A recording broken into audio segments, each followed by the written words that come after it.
still monopod. Don't worry, you know.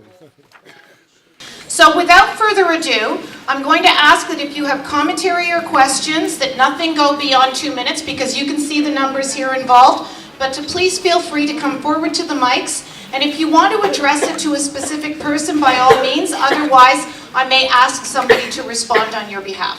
Okay? So... Yeah, we can't start this without remembering Brother Dudley Laws for the contribution.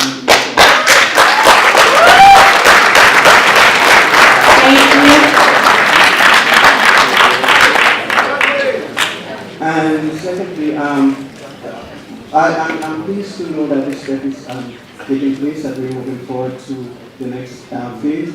But I'm wondering about the location of the school. I think that the location of the secondary school should be in proximity to the elementary school, because after all, it's about families. You have kids who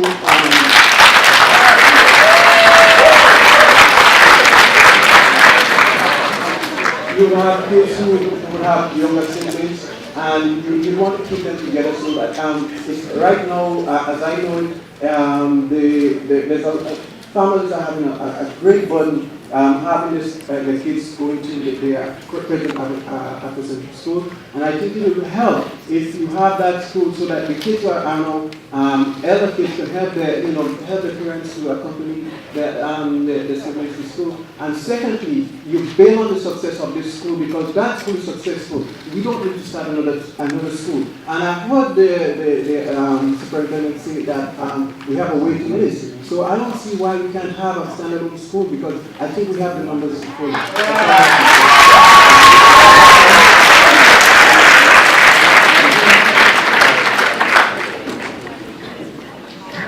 Thank you for that commentary. We did look for high schools that were close to Shepherd Public School at Shepherd and Keogh. We examined every high school across the system, and the high schools that were closest to Shepherd Public School didn't meet the criteria of having sufficient space available. This is the next closest school that met those criteria. Thank you. Of race, gender, and you work in this area. And this school is a great location for an Afrocentric school. And if there's no name, I think it should be named after Brother Dudley Laws. Freedom Friday. Please, so let's stand and have a word. For a 10-second silence in honor of Brother Dudley Laws. Thank you.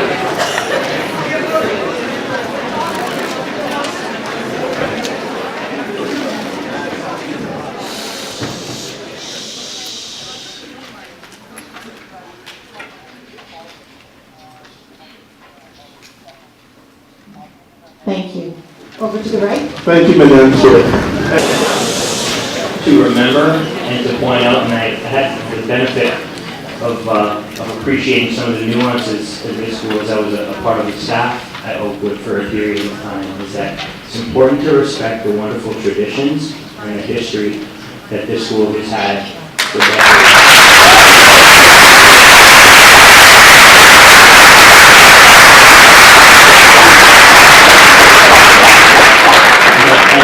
Part of the conversation tonight is being able to listen, because I think all of us can appreciate the fact that respect begins with listening. With respect to naming any school, there is a process, and I think as we have done in the past, and the elementary Afrocentric School is a good example of that. We work through a process, and ultimately the board determines the naming of any specific school. Over to the right, thank you. Good evening, ladies and gentlemen. I thank you very much for giving me the opportunity to be here. 25 years ago, I spoke in the school. I spoke about African children reaching the best of their human excellence, how to do that. An edict was issued to keep me out of the school because of politicizing the young. Nonetheless, I am here today, and I must commend the board for taking the steps that have been taken, because it is necessary, it's needed, it's warranted, and it's long overdue. Questions around integration versus segregation. I went back to the Afrocentric Alternative School backgrounder that I found on the TESB website that indicates in 2007, community consultation meetings were held prior to the establishment of the elementary school, Afrocentric School. But the backgrounder also notes that the community consultations also revealed that while there was strong support by many members of the African Canadian community of Toronto for an Afrocentric alternative school open to all, there is an equally strong interest in ensuring that all schools develop approaches to ensure the academic success and well-being of all Black students.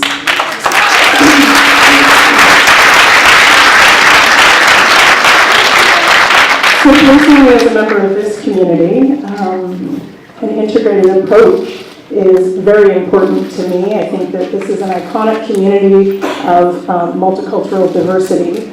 And I'm just curious to know what else the board is doing around that integrated programming across the board. Are we taking some of the practices, the best practices that you're feeling have shown success in the Afrocentric School and applying them throughout the board? What's happening in that regard? Dr. Spence?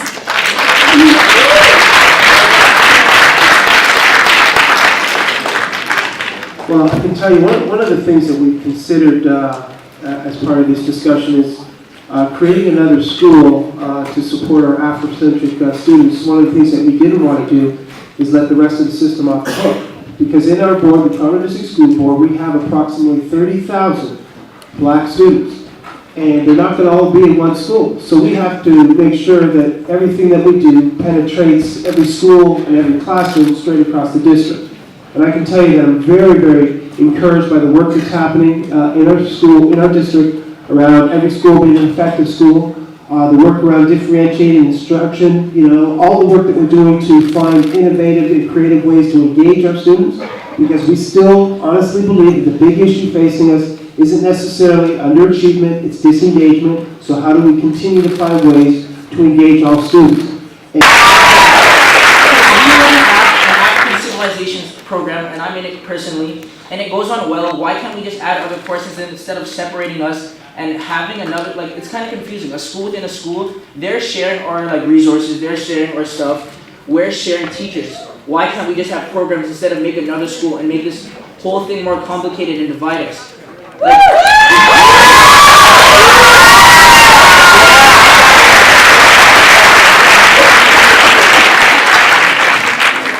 I just want to start off by acknowledging the students of Oakwood, and I'll tell you why. Because I think over the past couple of days, your voice has been strong, and it's a voice that you have articulated through many different mediums. And one of the things that I've appreciated in the time I've spent here in the last day or so is how classy, in the classy way that you've done that, and in the professional way that you've done that. So I want to salute you for that.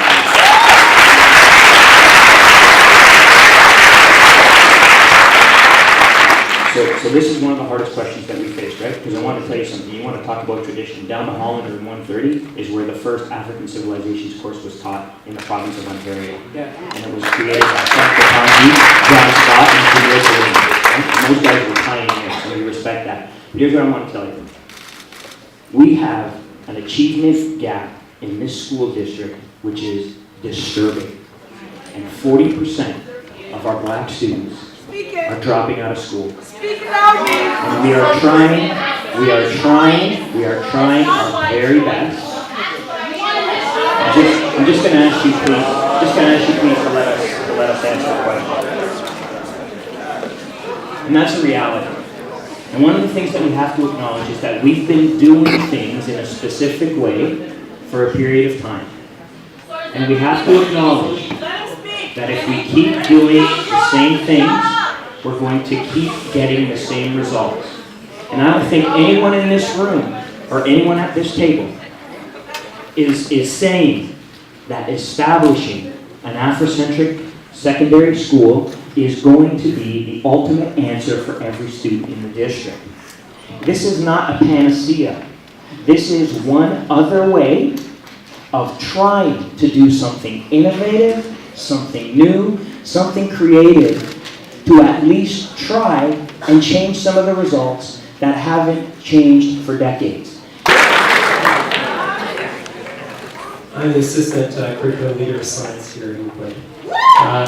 With all due respect to your answer there, Mr. Spiropoulos, I do take exception. It almost sounds like the wonderful thing that is happening here at Oakwood is not good enough for students to succeed.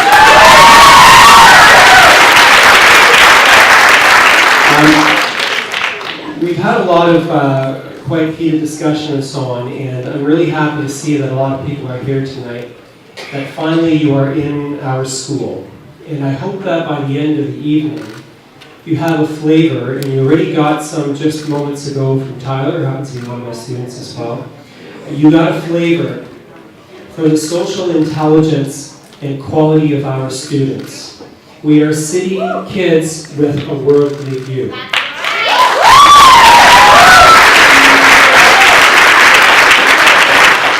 I would like to take a few minutes to just go over a little bit of the flavor and history of Oakwood, because I have a feeling from what I've read and what I've heard so far this evening that a lot of people really do not understand this wonderful place.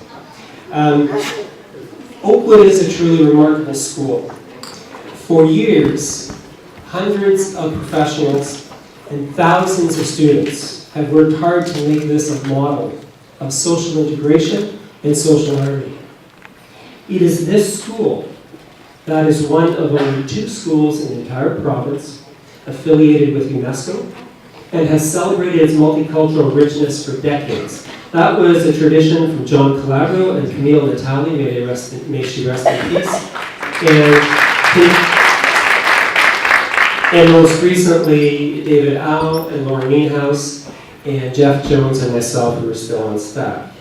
It is this school that for many years ran the Breaking Down the Barriers Week, in which speakers held workshops with students to discuss topics of sexism, homophobia, the fight against poverty, classism, and of course racism. And that was done by Linda Lemberg. It is this school that has the longest running African Canadian club for students in the TDSB, Harold Drake, who I just spotted behind me, which now continues with Julian Clark and Greg Sitch. And it is this school that responded years ago, as was just mentioned, and developed the African Civilizations course, which became the model not only for the TDSB, but for the entire province of Ontario. That was Frank Patel. And it is this school that continues to respond to the needs in all areas, the needs of students in all areas of the arts, the athletics, all while maintaining an outstanding academic program. There is something for everyone right here, right now.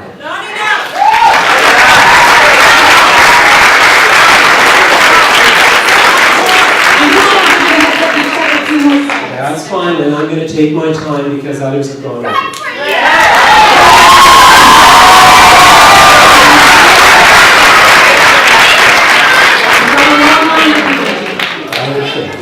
Frankly, what you are proposing for this school is an insult to the history and the tradition.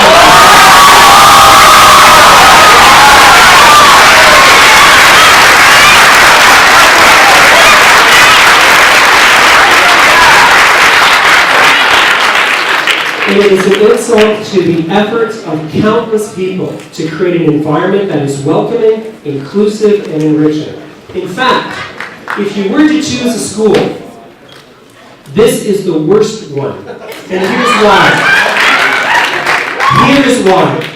First off, this school is working very well. But most importantly, at Oakwood, we do not draw lines.